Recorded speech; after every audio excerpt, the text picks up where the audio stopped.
Good morning, Crossway Church. For those of you that are here with us this morning, if you could all stand as we sing together. If you're tuning in from online, continue singing with us from wherever you are. I am holding on to faith, 'cause I know you'll make a way.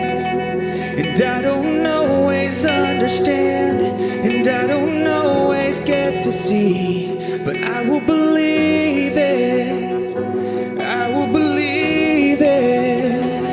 You make mountains move, you make giants fall, you use songs of praise to shake prison walls. And I will speak to my fear, I will preach to my doubt. You were faithful then, you'll be faithful now.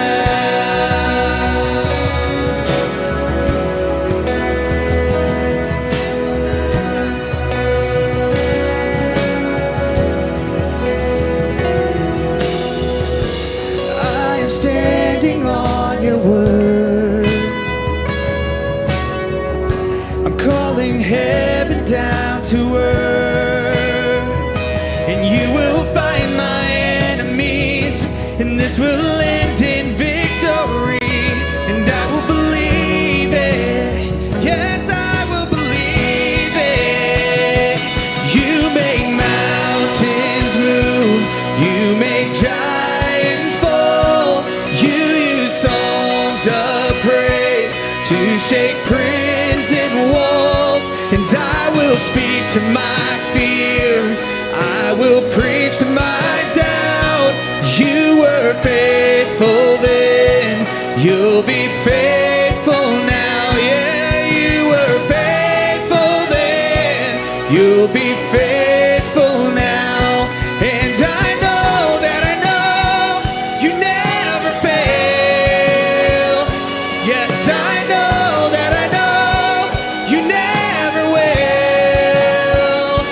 And I know that I know you never fail. Yes, I know that I know you never will. See this out, church. You make mountains move, you make giants fall, you use songs of praise to shake prison walls. And I will speak to my fear, yes, I will preach to my doubt. That you were faithful then, you'll be faithful now. You make mountains move, you make giants fall, you use songs of praise to shake prison walls. And I will speak to my fear, yeah, I will preach to my doubt. You were faithful then, you'll be faithful now. Yeah, you were faithful then, you'll be faithful now.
Good morning. Welcome to Crossway. You can have a seat. My name is Stacy, and I'm so glad that you have joined us here this morning. It is a cold day in Vicksburg.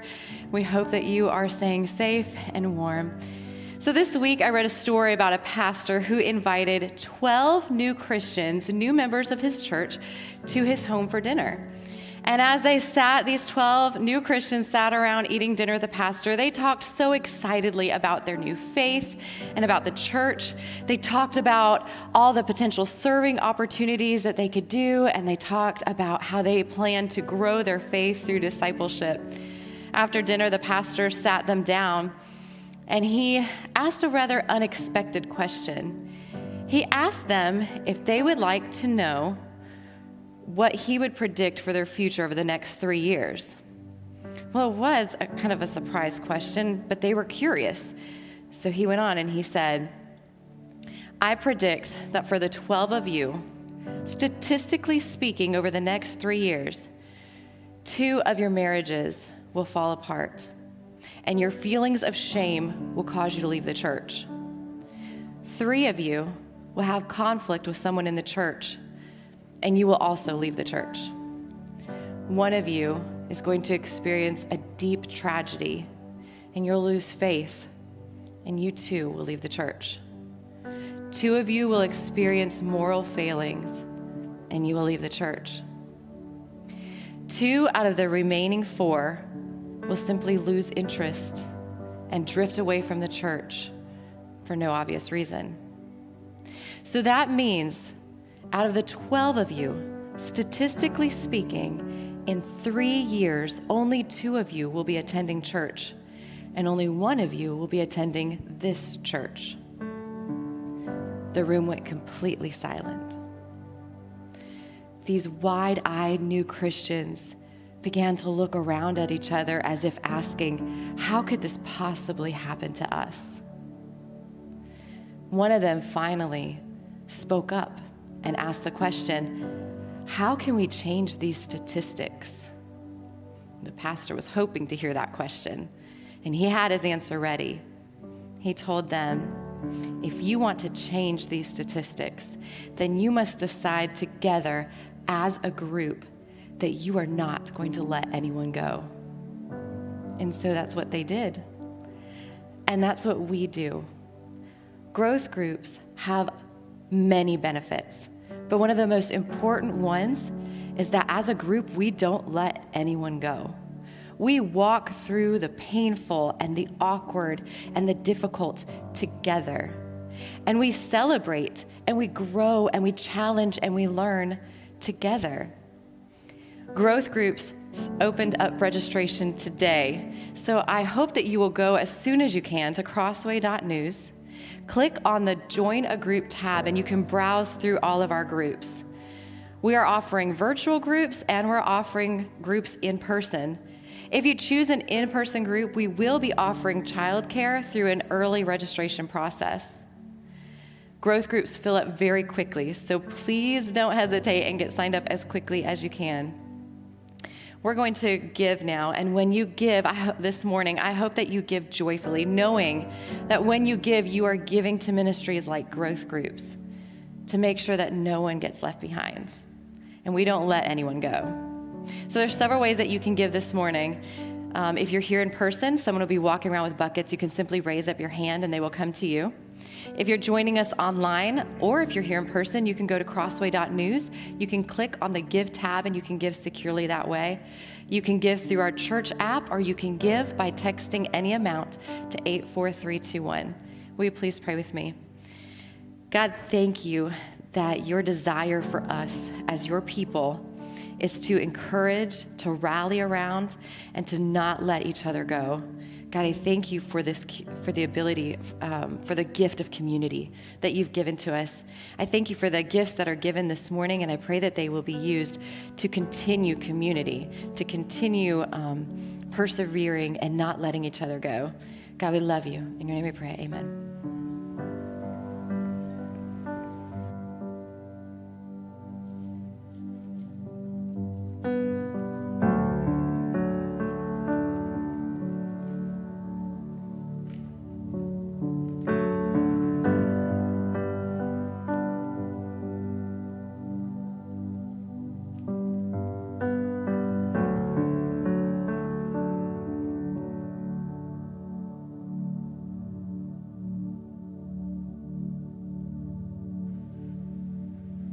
Well, good morning. Good to see everybody. Happy Valentine's Day. And I'm so glad that you were able to join us this morning. We are in the fourth week of a sermon series that we are doing through the Old Testament book of Esther. And the subtitle for this sermon series is Trusting an Unseen God, because ultimately that's what Esther does.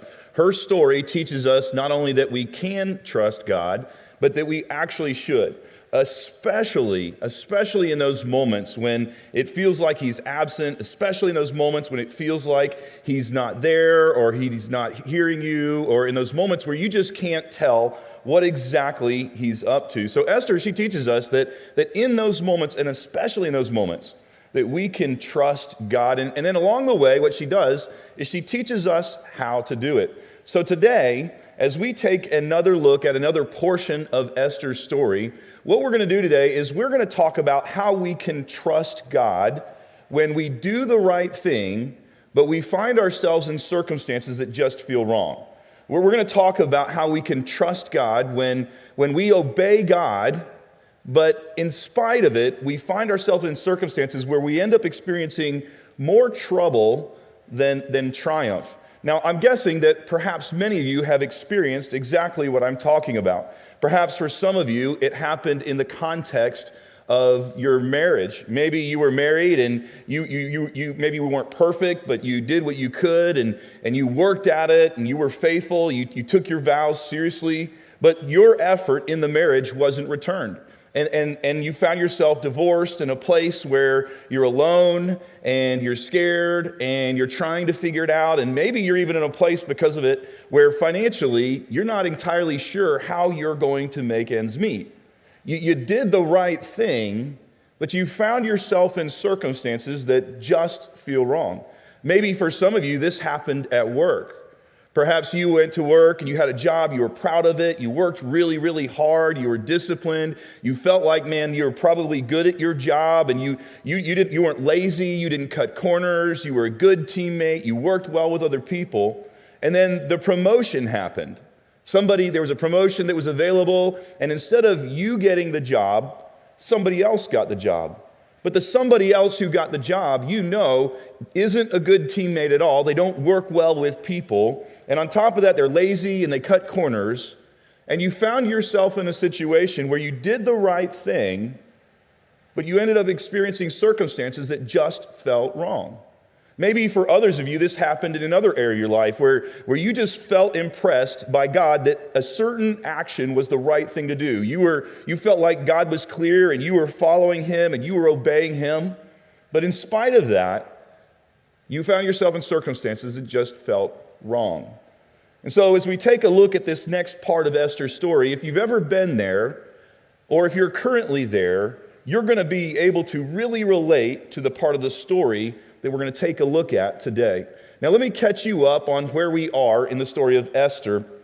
When you start reading in Esther chapter 1, we're introduced to a guy named Xerxes. Xerxes is king of the Persian Empire, and the Persian Empire is the largest and most powerful empire in the world at the time, which makes Xerxes the most powerful man in the world. Shortly after we're introduced to Xerxes, we read about how Xerxes decided to throw a party, but not just any party, a party that lasted 6 months. And the whole point of the party was to impress people in the empire with him. He wanted everybody to think that he was great. So they rolled out the red carpet and they spared no expense, and he invited all the movers and the shakers in the kingdom to come, and for 6 months they party hard.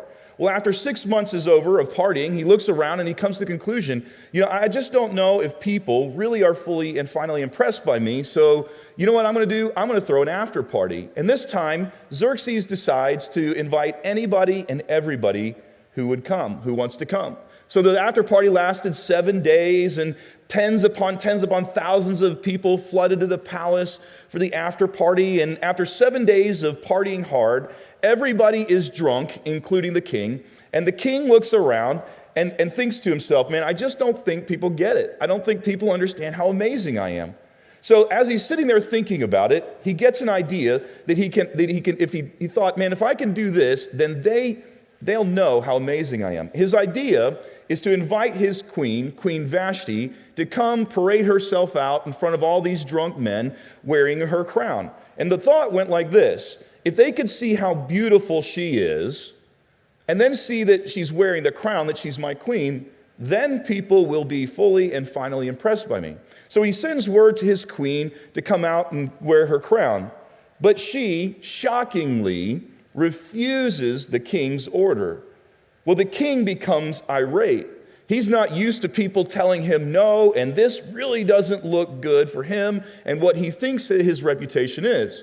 So he ultimately decides to kick Queen Vashti out of queendom. She can no longer be the queen, and she's told, look, you can no longer even come see the king.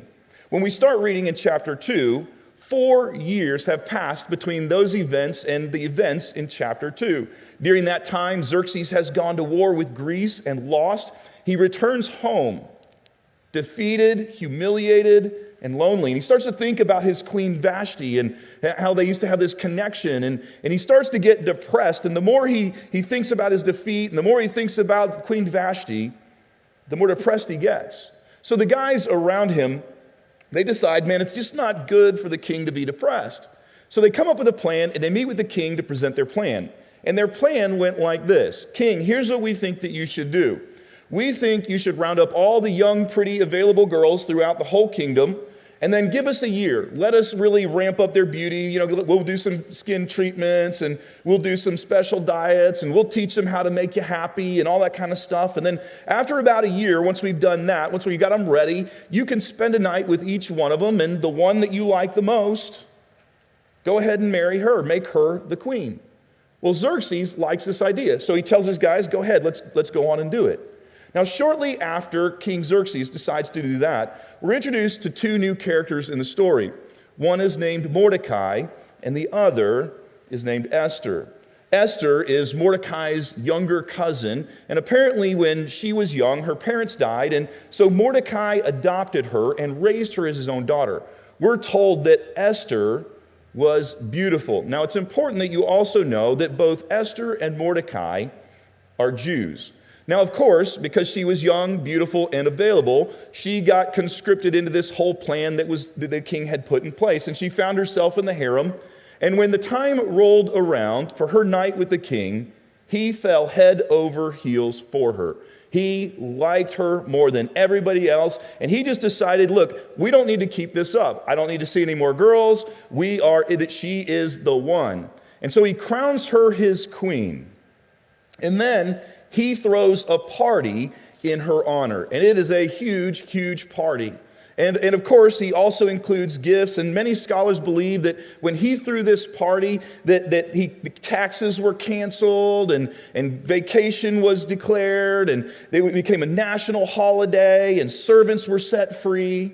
The king wanted everybody in the empire to be as excited about his new queen as he was. Now, it's shortly after Esther was crowned king that we're going to pick up the story in chapter 2, verse 21. It says this, during the time Mordecai was sitting at the king's gate. Now, Mordecai was sitting at the king's gate not because he was lazy or idle. He was sitting at the king's gate because that's where he worked. He had a government job, probably in the court system at the time, and at the king's gate is where all of that stuff happened. So while he is at work, Bigthana and Teresh, 2 of the king's officers who guarded the doorway, became angry and conspired to assassinate King Xerxes. So we have these 2 guys, Bigthana and Teresh, and they're also in the general area, and they are angry with the king, and they conspire to kill him. Now, we don't know exactly what their motive was. Perhaps they were angry because of Esther as the selection as queen. She was kind of an outsider and a little bit of an unusual choice for that role. Or perhaps they were angry about something else that the king did. Or perhaps they were both angry because technically both these guys are eunuchs. And you didn't generally sign up to be a eunuch. King Xerxes had taken these men against their will, and then he had mutilated their body in order to make them eunuchs. And when you think about it, does a eunuch need any more reason to be angry with the king? Now, what we don't know is we don't know their motive, but what we do know is that these guys had plenty of opportunity. They guarded the king's private chamber, which meant they had access to the king in his most vulnerable moments. And they have become so angry that they have decided that the king has to go. Now, in the next verse we read, but Mordecai found out about the plot, and he told Queen Esther. So somehow, Mordecai finds out about what these guys are planning to do. Now, perhaps he found out because somewhere along the way, they thought, well, I think Mordecai, I think he'll be a little bit favorable to what we're trying to do here, because maybe they understood about Esther and all that kind of stuff, and they thought, you know what, let's go ahead and tell him. His help would be really, really valuable.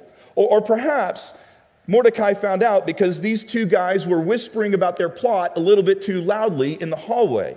We don't know how Mordecai found out, but what we do know is that their secret was not safe with him.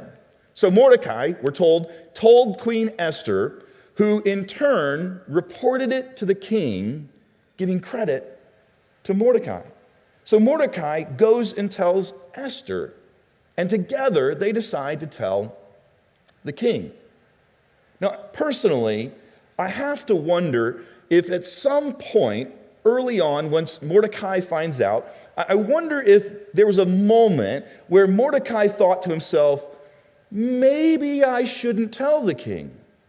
I mean, he's not exactly a good guy. He's a harsh, cruel man. He's unpredictable. He is an egomaniac. I mean, the world might actually be a little bit better if he weren't in it.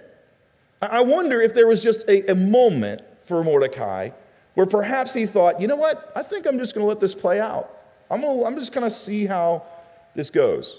But Mordecai decides to tell the queen, and together they decide to tell the king. Now perhaps Mordecai decided to do that because in the back of his mind, he's wondering, well, if they're going to kill the king, what does that mean for the queen? So they take word to the king, and then we read, and when the report was investigated and found to be true, the two officials were impaled on poles.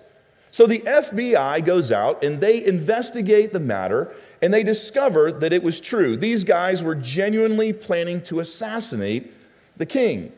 So what they do is they arrest these guys and almost immediately have them killed by impaling them on poles. Apparently, in the Persian Empire, they didn't waste taxpayer dollars with lengthy trials. Once somebody was found to be guilty, justice was executed quickly. So these guys are killed. Now, it's at this point in the story where you would almost expect to read about how wildly grateful Xerxes was. You almost expect King Xerxes to express his gratitude and thank Haman or thank Mordecai somehow. You kind of expect him to maybe give Mordecai a promotion or maybe throw a party for him or a parade or some sort of large monetary gift. I mean, after all, Xerxes was actually known for being very generous to people like Mordecai, who saved his life. But instead of reading about any of that, here's what we read. All this was recorded in the book of the annals in the presence of the king.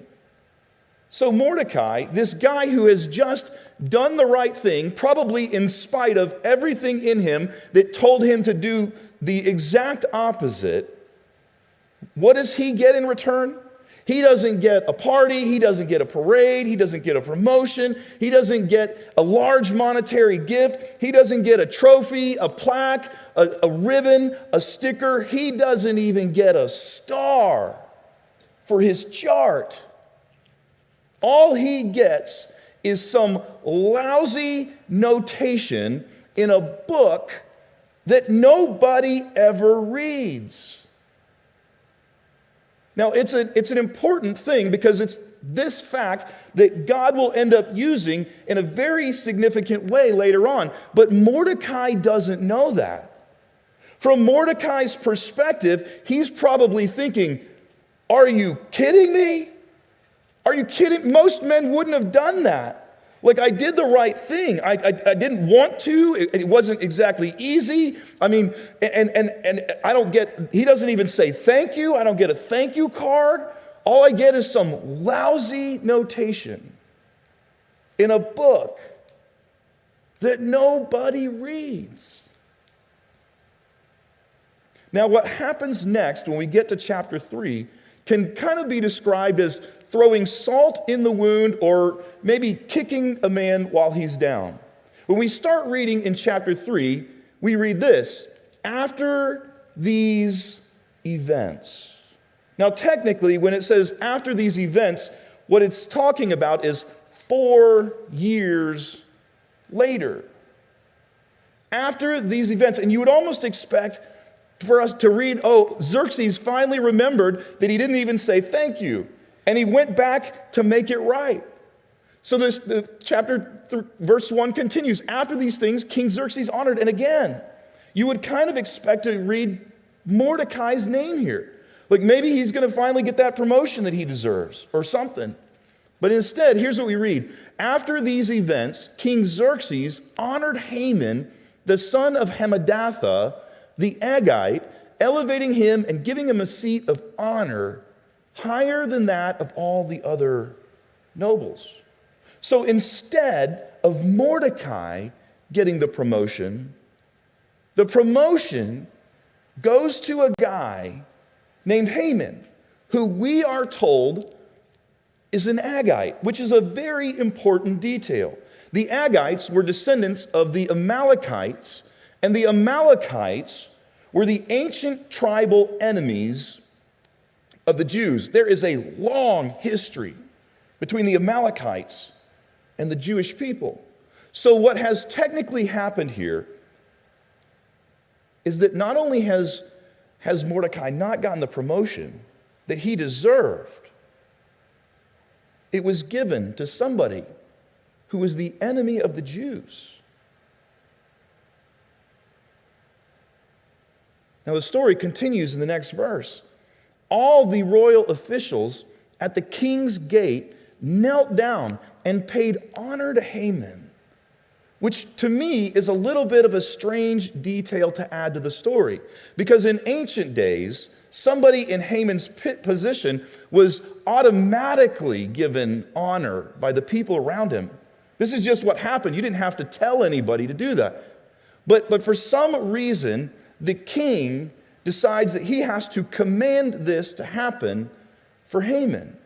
And I think, and this is just my theory, I think it's because people did not respect Haman. He was not a man that was worthy of honor and respect. He was not a good person. So the king has to demand it. Now maybe you've been where Mordecai is right now. Maybe you found yourself in a place where you did the right thing. You did the right thing, and it wasn't something that other people did. Maybe most people wouldn't have done it. Maybe everything inside of you wanted to do something else. But you did what you believed was the right thing. You did what you believed God wanted you to do. And you found yourself in circumstances that don't seem to match the thing that you did. And as you look around at other people who are making decisions very differently than you, that are not choosing to honor God, that are not choosing to do the right thing, that are doing the exact opposite of you, and you're watching them prosper. And perhaps you found yourself in a place where as you see this going on, you think to yourself, what good is doing good?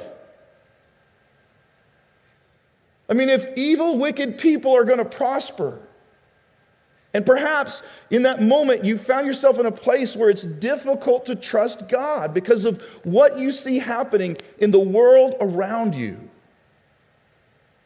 If you've ever been there, you know exactly where Mordecai is at right now. So the story continues. But Mordecai would not kneel down or pay him honor. Then the royal officials at the king's gate asked Mordecai, "Why do you disobey the king's command?" Day after day they spoke to him, but he refused to comply. Therefore they told Haman about it to see whether Mordecai's behavior would be tolerated, for he had told them that he was a Jew. So Mordecai refuses to bow down and show honor to Haman. And apparently, he wasn't loud about it or obvious about it because Mordecai didn't even notice it at first. In fact, most people didn't. The only people that seemed to notice were his coworkers that were very close to him. And so when they noticed, every day, day after day after day, they would hound him. Look, why are you doing this? Why are you being so stubborn? Why are you being resistant? And the only answer they ever received from him was that it was because he was a Jew, which is code for, it has something to do with my faith. It has something to do with something that I believe God does want me to do or something I believe that God does not want me to do. So they hound him and they nag him. And when they realize that he is not going to cave, that he is going to do right no matter the cost, they decide to tell Haman to see what Haman is going to do about it. Now, when Haman finds out about this, I'm sure he's a little shocked and at first, even on the very front end of the information, a little angry about it. He can't believe who would dare not show me honor. But he has to see for himself, so he goes out to the king's gate one day to see it for himself. And as he gets out towards the king's gate, he notices that everybody bows down and shows him honor. And he figures out where Mordecai is, and he keeps his eyes focused on Mordecai. And the closer he gets to Mordecai, he waits to see what is going to happen. And when he finally got close enough, everybody around Mordecai bows and shows honor, with the exception of Mordecai. And in the next verse, we're told, when Haman saw that Mordecai would not kneel down or pay him honor, he was enraged. He looked over at Mordecai, and his blood pressure started to rise. His face turned red. You could see it. He was just seething. And you almost wonder in this moment, what is Mordecai going to do, or what is Haman going to do? Is he going to get off his chariot or whatever he's riding, or if he's walking, is he going to go over there himself? Because he looks angry enough that he might just literally walk over there and strangle Mordecai with his own bare hands. You wonder, well, what is he going to do? In the next verse we read, yet, having learned who Mordecai's people were, he scorned the idea of killing only Mordecai. Instead, Haman looked for a way to destroy all of Mordecai's people, the Jews, throughout the whole kingdom of Xerxes. Now, I want to pause here for a moment so you fully take in what we just read. Haman has decided that his honor has been impugned to the point where it's not appropriate to just kill Mordecai. He feels like the appropriate move here, the appropriate response, is to kill every single Jew in the entire world. The reason why Mordecai doesn't go, or Haman doesn't go over there and strangle Mordecai with his bare hands isn't because he thinks that's too over the top. It's not because he thinks it's too barbaric. He thinks that is thinking way too small. And that's the kind of man that Haman is. And on top of that, he is the second most powerful man in the whole world. Now, in spite of his rage, Haman is a highly methodical man, which I think is part of what makes him so stinking dangerous. Instead of losing his cool, he starts to put a plan together. And step one of his plan is to pick a date when all the Jews have to die. So in the next verse we read, in the 12th year of King Xerxes, the first month, the month of Nisan, the pur, that is the lot, was cast in the presence of Haman to select a day and a month. And the lot fell on the 12th month, the month of Adar. So Haman goes home, probably gets some of the temple astrologers to come with him.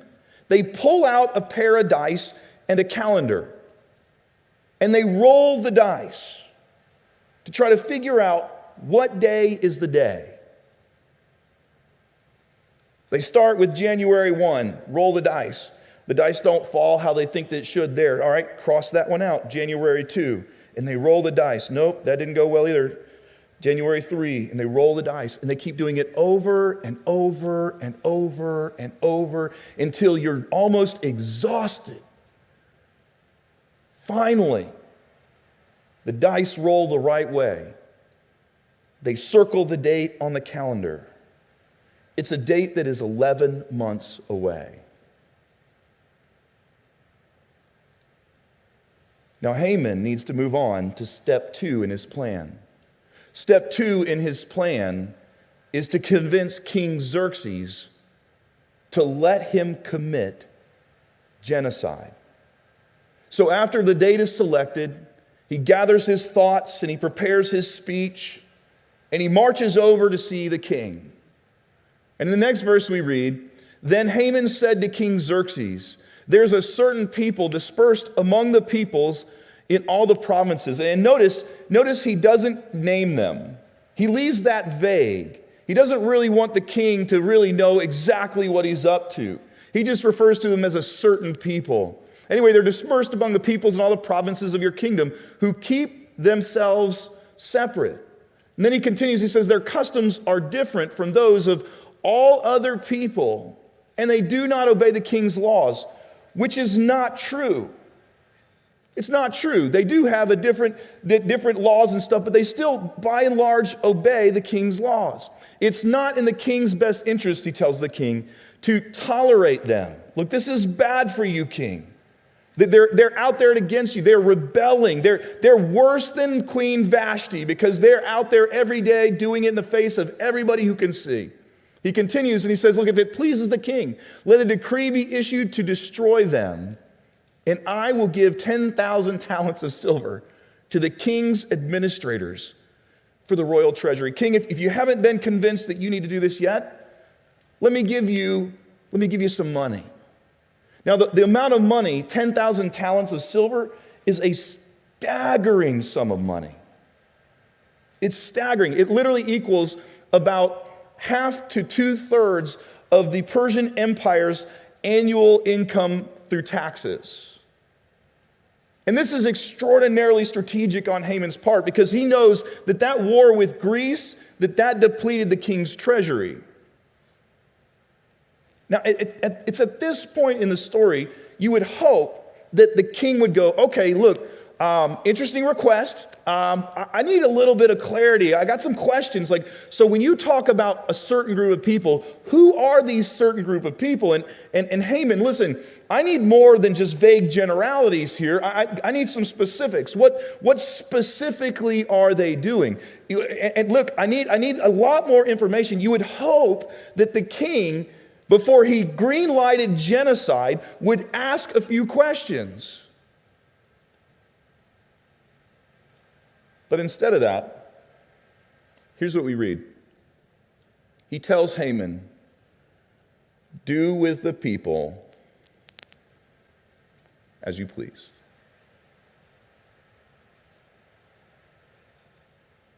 And so Haman goes out.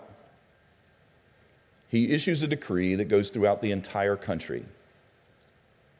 Tells everybody, on this date, kill them all. Kill them, annihilate them, destroy them. Men, women, children, young and old. And by the way, feel free to take their stuff when you're done.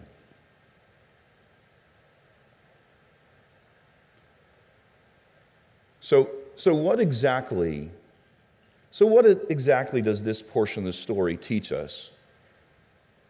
about how we can trust God in those moments when we do right, but we find ourselves in the middle of circumstances that just feel wrong. Well, there are at least two lessons that stand out to me about this portion of Esther's story to help us trust God in moments like that. The first one is this: be slow to decide whether something is good or bad. We're normally quick. We find ourselves in a set of circumstances that are uncomfortable or undesirable or we wouldn't choose, and we're very, very quick to decide this is good or this is bad. And I'm sure for Mordecai, there were several moments along the way where he was tempted to do the very same thing.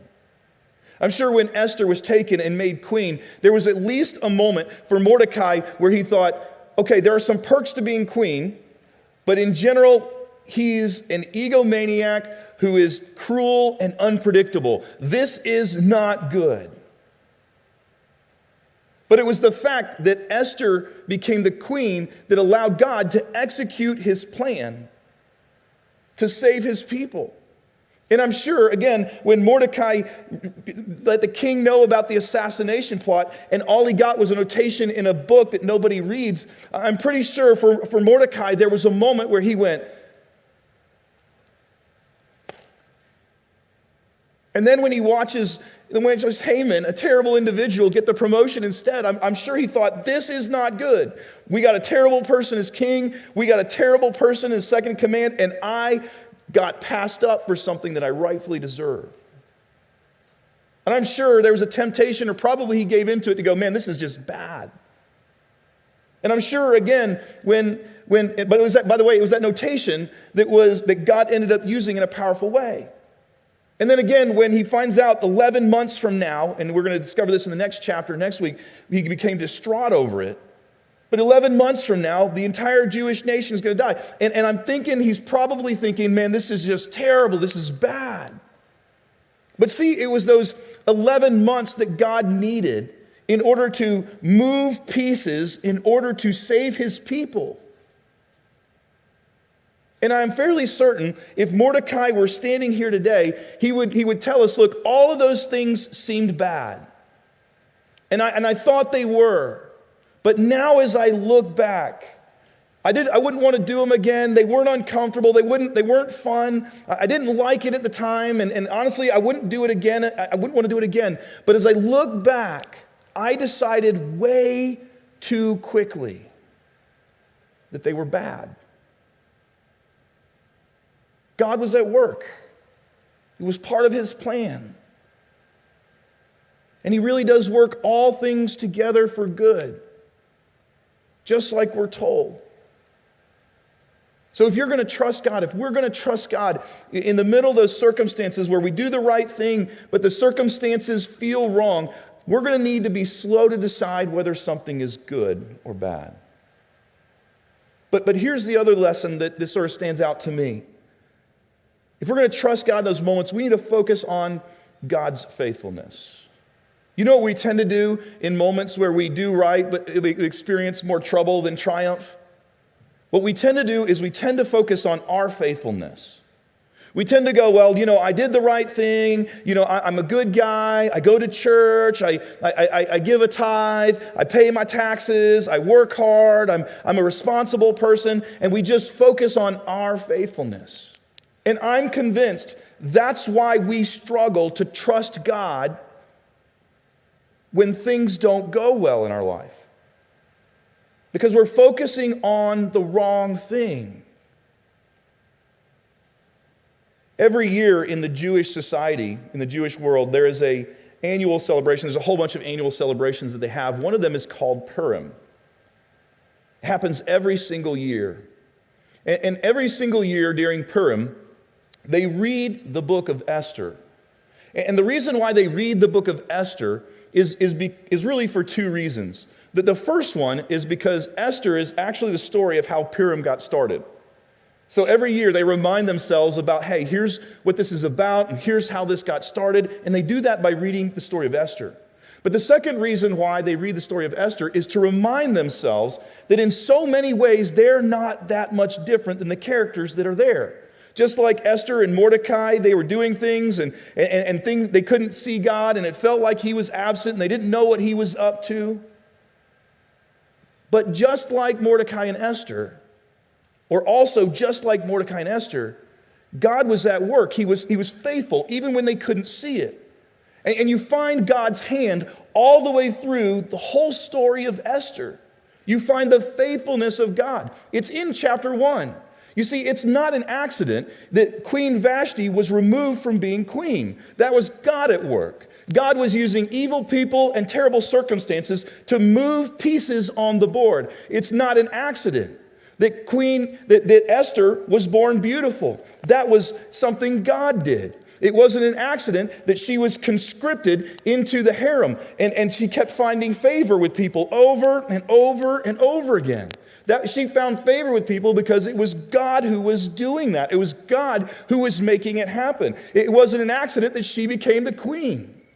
That was something that God did. It was something that God organized. It wasn't an accident that Haman found out, or Mordecai found out about the assassination plot. That was something that God did, regardless of how it played out. That was something God was doing. God was moving. God was working under the surface and behind the scenes. It wasn't an accident that his only reward, Mordecai's only reward, was a notation in a simple book that nobody read. It wasn't an accident that Haman got the promotion that should have gone to Mordecai. That wasn't an accident. It wasn't an accident that the date for the destruction of the Jewish people was 11 months down the road. You see, Haman thought he was deciding by throwing the dice. He thought that his gods were, but in the end, it was God who was deciding how those dice fell. And so the Jewish people, and by the way, I could keep going, but I don't want to give away the rest of the story unless you're willing to read it yourself. But I could keep pointing to this time and time and time again in the story of Esther. And so the Jewish, where God worked, so the Jewish people, they did that to remind themselves, and they do it to remind themselves of God's faithfulness. Because that's what we should be focusing on, not our faithfulness. Because let's get really honest. We're not as faithful as we'd like to think that we are. But God is always faithful. He's always faithful. And so if you find yourself right now in a set of circumstances where you did the right thing, but the circumstances feel wrong, focus on God's faithfulness. Think about a time in your life where God was there, where He came through, where He moved on your behalf, and it's abundantly clear that's what happened. Or think or dwell on a time when God did that in somebody else's life that you know. Or spend some time in the Scriptures and just read about the men and women all throughout the Scriptures who experienced the faithfulness of God. Or if that's not something you want to do what the Jewish people do. Read the book of Esther. And just every time you see something that for the people in there in the story, the characters in the story, they felt like was coincidence, but with hindsight, we can look back and go, that wasn't coincidence, that was the faithfulness of God. Write it down, make a notation. What I want you to know is that even in those moments when we obey God and we experience more trouble than triumph, even in those moments, that He's trustworthy. And we can trust Him. But I think in order to do that, if we're going to be able to trust God in those moments, we have to be slow, really, really like glacially slow, to decide that our situation is bad. And I think it also means we need to focus on His faithfulness.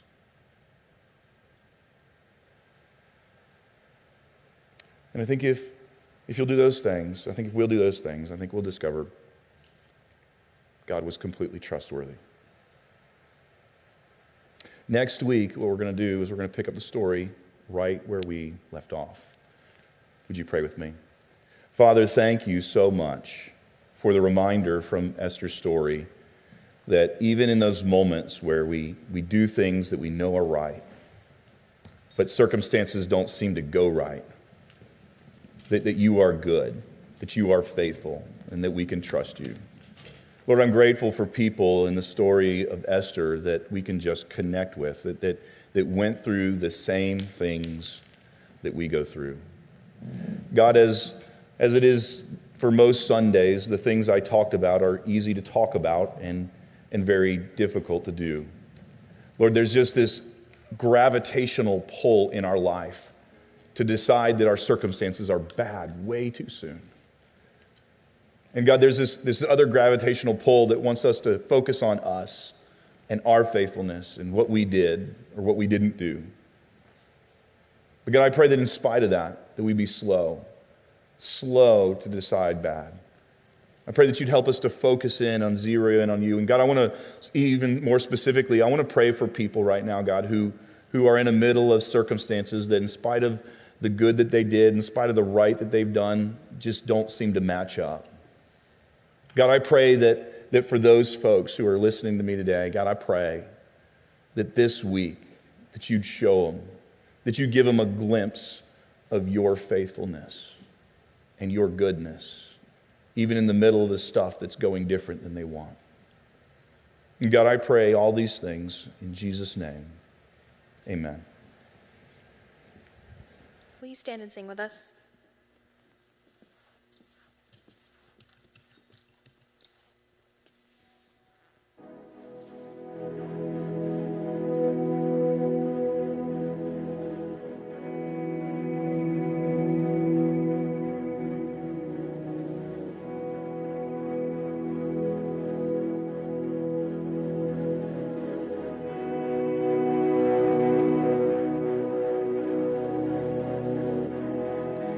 Walking around these walls, I thought by now they'd fall, but you have never failed me yet.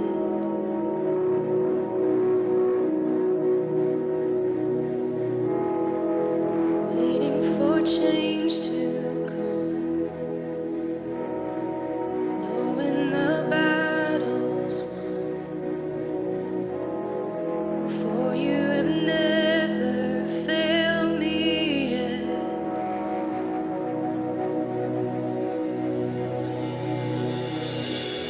Your promise still stands.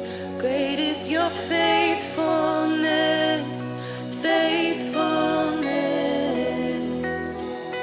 I'm still in your hands. This is my confidence. You never fail.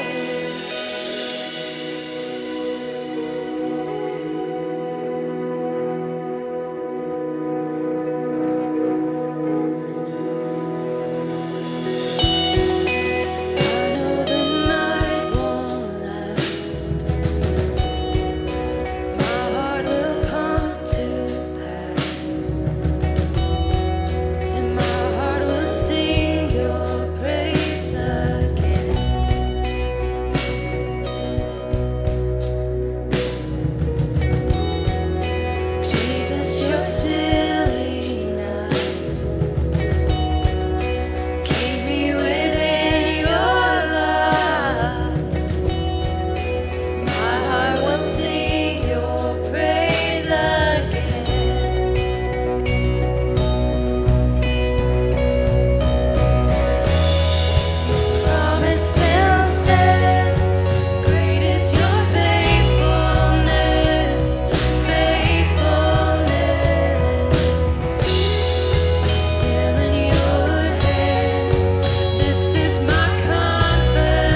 You guys can have a seat. I am so excited that I get to share with you this gift that we've been building up. Our church staff, our church leadership team, they're always looking for ways to help us grow and strengthen our faith. And so they are gifting us with free access to this unbelievable site called Right Now Media. Right Now Media has often been called the Netflix of Christian Bible study videos. It has over 20,000 faith-filled videos that is organized in a way that really reflects, you can find based on your interests, you can find based on your needs. They have videos for children, youth, college students, working professionals, couples, married couples, parents. I mean, it's just the resource list is unbelievable for this site. So if you're here in person, in the back of the seat in front of you is a QR code. You can open up your phone and you can open up that camera app and just kind of hover it over that QR code, and a site will pop up and you can click on that and go straight to the site to get registered on Right Now Media. If you are joining us online, we're going to be posting that link for Right Now Media in our chat, so you can click on that link and get registered there. We're also going to be sending this link out through our church-wide text messaging system so that everybody has access to it. You know, I have a sneaking suspicion that we're going to have a lot of time on our hands over the next few days. So I really want to encourage you to check this thing out. Now, I've been a part of Right Now Media for years, and I've seen it just explode in growth, in content. And the content is great. Like, it's wonderful to watch and to be a part of and to learn. The whole focus is to help you develop your faith. And so when you get in there, just know you might fall down the rabbit hole and just keep searching and searching and searching, because it really is fantastic. And I'm so excited our church leadership team is offering this access to us. So our children's ministry is starting back up again February 28th. So be watching on crossway.news and on social media for updates on how to register your children starting on February 28th. And while you're there, if you have a prayer need, you can submit it on our church app or crossway.news. Also, just to get regular updates as to what's going on. So I hope that you'll join us next week as we continue our Esther series. Church, we love you. Have a great week.